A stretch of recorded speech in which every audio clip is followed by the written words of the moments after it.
సుమన్ గారు మీరు ఇందాక ఒక మాట అన్నారు, నన్ను ఎవరు మోసం చేశారో వాళ్ళకి తప్పకుండా కర్మ విల్ టేక్ కేర్ అని చెప్పి.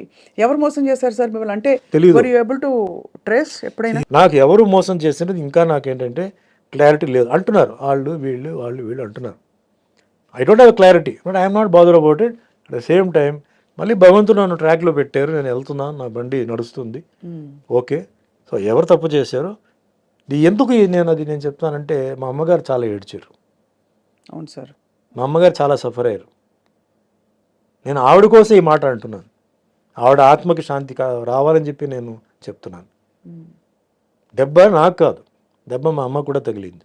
అని ఎంతో గారభారంగా పెంచి ఎంతో చేసి ఆవిడకి అది తగిలింది. అది సో నేనేం చెప్పట్లేదు, అది వదిలేస్తున్నాను. సరే కర్మలో అది నేను చేయాలి. మీ కర్మ ప్రకారం మీకు ఏముందో మీరు అనుభవిస్తారు. అది ఒక కొరియర్ వస్తాడు, చేయిస్తాడు, తప్పదు. అందుకే మీరు కొన్ని న్యూస్ మీరు చూస్తే ఘోరమైన యాక్సిడెంట్లో చనిపోయారు, ఘోరమైన దీంట్లో ఇది జరిగింది, ఆత్మహత్య చేసుకున్నారు, రోగం వచ్చి హాస్పిటల్లో ఎన్నో నెలల నుంచి ఉన్నారు. ఇవన్నీ కర్మ అండి. ఇది డబ్బు పవర్ అక్కడ ఏమి చేయడానికి లేదు. సో నేను దాన్నే నమ్ముతున్నాను.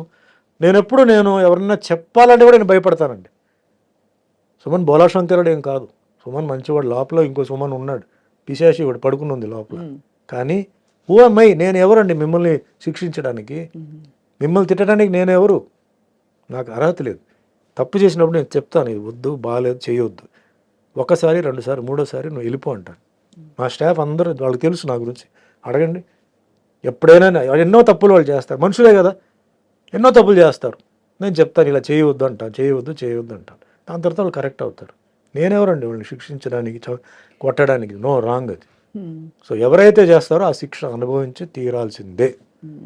అది సర్పదోషం అంటారు, దాన్ని ఏవేవో దోషం అంటారు. కానీ ఉన్నపళంగా ఒక అమాయకపు ఒక మధ్యతరగతి కుటుంబం నుంచి వచ్చి సినిమాలో ఇంట్రెస్ట్ కూడా మీరు ఎప్పుడు ఎక్స్ప్రెస్ చేయకుండా ఓవర్ నైట్ చక్కగా స్టార్డమ్ వచ్చి స్టార్ అయిపోయి సక్సెస్ చూసిన టైంలో ఒక పెద్ద బండరాయి వచ్చి మీ నెత్తి మీద పడి మీరు సొసైటల్గా అవమానాల పాలయ్యారు. మీ గురించి రకరకాల మాటలు అన్నారు. ఇంట్లో కుటుంబంలో ఇబ్బంది, అమ్మగారికి ఆవిడని చూడలేక మీకు మళ్ళీ ఇబ్బంది. ఎవరితో చెప్పాలి, సంజాయిషి చెప్పాలా, జనానికి చెప్పాలా, ఇవన్నీ ఉంటాయి కదా సార్. ఎలా హ్యాండిల్ చేసుకున్నారు మీరు అలా? భగవంతుడు నమ్ముకున్నాను. My conscience was clear. నేను జైల్లో ఉన్నప్పుడు కూడా మై కాన్షియన్స్ వాజ్ క్లియర్. ఏం జరుగుతుందో అది జరుగుతాయి. Who were your friends sir at that time? మీరు జైల్లో ఉన్నప్పుడు ఎవరు లేరండి. నన్ను డైలీ ఒక సెల్ మార్చేవారు, ఎందుకంటే ఫ్రెండ్షిప్ అవుతుంది చెప్పేసి మార్చేవారు. ఒకే సెల్లో డైలీ పెట్టరు. మొత్తం క్లోజ్ ప్రిజన్ ఉండేది, అక్కడ పెట్టేవారు. క్లోజ్ ప్రిజన్లో చాలామంది పెద్ద పెద్ద మర్డరర్స్ ఉండేవారు. అప్పుడు ఆటో శంకర్ని ఒకటి చాలా ఫేమస్, 7 మంది పెళ్ళాలని గోడలనే ప్లాస్టర్ చేసాడు, కింద సమాధి చేసాడు. వాళ్ళతో పాటు పెట్టారు సార్ అంటే ఆ సెల్ ఆ వార్డులో ఉన్నాడు. అతను పేరు మర్చిపోయాను. అతను 12 మంది ఫ్యామిలీ మెంబర్స్ని చంపేశాడు. వాడికి ఉరి వేశారు. అంటే క్లోజ్ ప్రిజన్ అది. క్లోజ్ ప్రిజన్ నుంచి మళ్ళీ నేను బయటకు, అప్పుడు మన కరుణానిధి గారు పొలిటికల్ ప్రిజనర్గా వస్తే, సుమన్ ఎందుకు అక్కడ పెట్టారు, అతను మామూలు గుండాజ్ యాక్ట్ కదా, బయట తీయండి అని చెప్పి అప్పుడు నన్ను బయట తీసుకొచ్చేసి మామూలుగా డైలీ ఒక్కో సెల్లో మార్చారు. అంటే ఒక్కో సెల్లో 3 ఉంటారు, 5 మంది ఉంటారు, 7 మంది ఉంటారండి ఒక్కో సెల్ని బట్టి. సో ఉంటే ఫ్రెండ్లీ అయిపోతాను, నేను ఏదైనా చేస్తానో లేకపోతే వాడు ఏదైనా నాకు చేస్తారేమో అని చెప్పి వాళ్ళు ఒక్కో నైటే నన్ను బాగా చూసుకున్నారు సార్. కనీసం బ్రహ్మాండంగా చూసుకున్నారండి. ప్రాపర్ ఫుడ్, ఫెంటాస్టిక్ ఫుడ్ అండి. నాకు అసలు ఇది లేదు. అసలు మిగతా ఖైదీలు కూడా నన్ను బ్రహ్మాండంగా చూసుకున్నారు. నన్ను ఎక్కడ ఒక్క సెకండ్ కూడా నా మైండ్ ఎక్కడన్నా ఇది అవ్వకుండా బ్రహ్మాండంగా చూసుకున్నారు అనమాట. సో వాళ్ళ కథలు అన్నీ వినేటప్పుడు అంతా చాలా ఇంట్రెస్టింగ్గా అయినాయి. జైల్లో చేసిన ప్రతి ఒక్కరూ అంటే తప్పు చేసిన వాళ్ళు కాదండి. చాలామంది అనవసరంగా లోపలికి వచ్చిన వాళ్ళు ఉన్నారు, కొన్ని పరిస్థితి వల్ల తప్పు చేసిన వాళ్ళు ఉన్నారు, కొన్ని మర్డరర్స్ ఉన్నారు. మర్డరర్స్తో కూడా నక్సలైట్స్ కూడా ఉన్నారు. నా వార్డుకి పక్కనే వెల్లూరు నుంచి 3 నక్సలైట్స్ ఉండేవారు.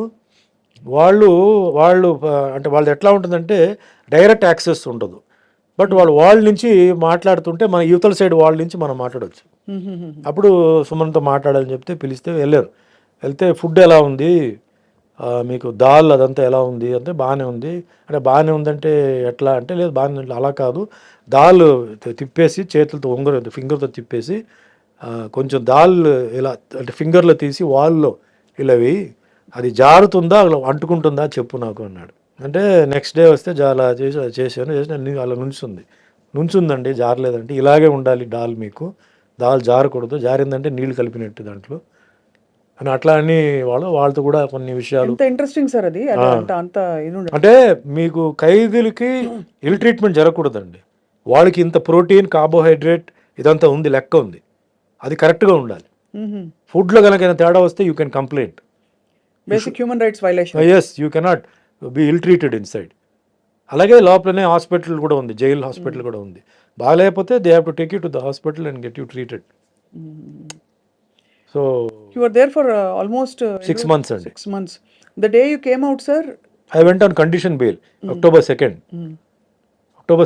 October 1st I was released. Conditional bail కి వెళ్ళి Madurai, I was in Madurai. మధురైలో ఒక 4 months or 5 months ఉన్నాను. దాని తర్వాత I was brought to Chengalpet, border of Tamil Nadu city. అక్కడి నుంచి షూటింగ్ మొదలైంది. డైలీ అప్ అండ్ డౌన్ చేయడం, అంటే సిటీ లోపల ఎంటర్ అవ్వకూడదు. సో బార్డర్లో ఏఎం స్టూడియో ఉండేది. సో ఏఎం స్టూడియోకి వచ్చి షూటింగ్ చేసుకుని మళ్ళీ వెళ్ళిపోవడం, అట్లా జరిగింది. దాని తర్వాత రిలాక్స్ అయిపోయి మొత్తం entire case was totally squash. Squash. We remember sir అంతా అది. కానీ ఆ 6 నెలలు మీ లైఫ్ లో మీరు కోల్పోయారు, బాధపడ్డారని ఒక ఇది తప్ప. 6 నెలలు చాలా బీభత్స అయిన ఒక టైం అది. దాని తర్వాత 3 years కండిషన్ బెయిల్ పార్ట్గా రిలీజ్ అవ్వడం అట్లా. అమ్మగారు అప్పుడు when you came out, she was there. she was very she happy only కదా, received at me very least happy. relieved, more than happy. ఇంటికి వెళ్ళి చేశారు. జైలు నుంచి నేను బయటకు వచ్చినప్పుడు సుమలత వాళ్ళ ఫ్యామిలీ, వాళ్ళ మదర్ సిస్టర్ వచ్చి నన్ను జైలు దగ్గర రిసీవ్ చేశారు. మా ఇంటికి వచ్చాను, ఇంట్లో సుమలత గారు ఆవిడ మదర్ వచ్చి నన్ను కలిసి వెళ్ళారు. Next day morning Mohan Babu గారు వచ్చారు, ఒక దండ. అందుకే నాకు మోహన్ బాబు గారు అంటే అందరూ ఆయన కోపిస్టు అది అని చెప్పి ఏం చెప్పినా అంటే ఆయన character okay, golden heart. But ఆ ఒక్క విషయానికి నేను పాదాభివందనాలు చేస్తున్నాను. గేట్ దగ్గర వచ్చి నుంచున్నాడు. నేను ఎవరిని కలవడానికి ఇష్టం లేదంటే మా అమ్మగారు చెప్పారు, లేదు మోహన్ బాబు వచ్చున్నారు లోపల పిలువ అంటే, సరే గేట్ తీయని వచ్చి నాకు పూలదండ వేసి షిరిడి సాయిబాబా ఆశీర్వాదాలతో మళ్ళీ నువ్వు సినిమా ఇండస్ట్రీలో రావాలి సుమన్, మళ్ళీ నువ్వు వస్తావు, బాబా బ్లెస్సింగ్స్ ఉంది, డెఫినెట్గా నువ్వు వస్తావు, నువ్వు ఏం భయపడొద్దు, నీ సీట్ నీకే వస్తుంది చెప్పి అంటే ధైర్యం చెప్పేసి పాపం వెళ్ళాడు. ఎందుకు రావాలి ఆ మనిషి, బట్ వచ్చారు పాప ఆయన. సో అందుకే నాకు ఆయన నా గురించి తిట్టకపోయినా ఏం చేసినా మనిషి అనే క్యారెక్టర్, అలాంటి క్యారెక్టర్ అది. కొంచెం ఓపెన్గా మాట్లాడతాడు, రఫ్ అండ్ టఫ్గా మాట్లాడతాడు.